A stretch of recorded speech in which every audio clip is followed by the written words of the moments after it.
The Gaza Strip is again witnessing a surge in violence. The ceasefire that began in January 2025 has collapsed. Israel resumed military operations in Gaza. This followed a breakdown in negotiations with Hamas over the remaining hostages. Hamas seized these hostages during its initial attack on October 7, 2023. Of the original 251 hostages, 58 remain captive. The Israeli military has confirmed that 34 hostages have died. Israel demands the unconditional release of all remaining hostages. Prime Minister Benjamin Netanyahu has issued stark warnings.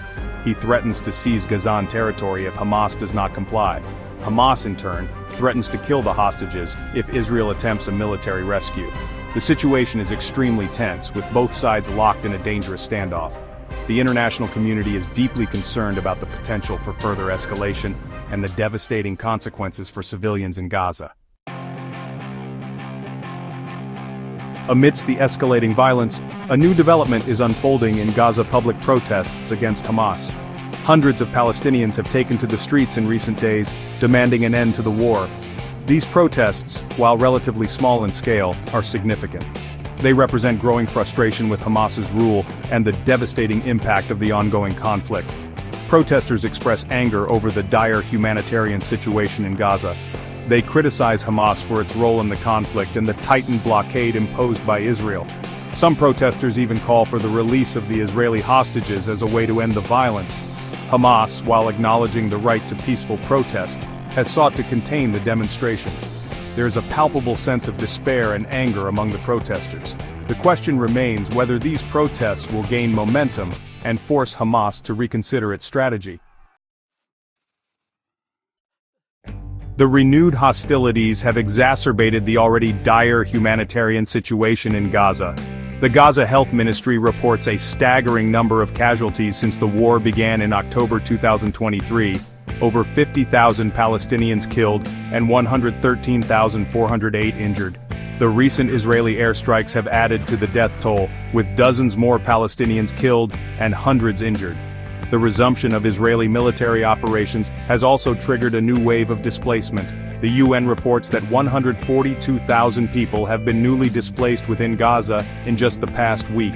This adds to the already substantial number of people who have been uprooted from their homes since the start of the conflict. The UN estimates that approximately 90% of Gaza's population has been displaced at least once since October 2023. The humanitarian situation is reaching a breaking point. Hospitals are overwhelmed, essential supplies are dwindling, and the blockade continues to restrict the flow of aid into Gaza. The international community must act urgently to address this unfolding crisis. The renewed violence in Gaza has drawn sharp condemnation from the international community.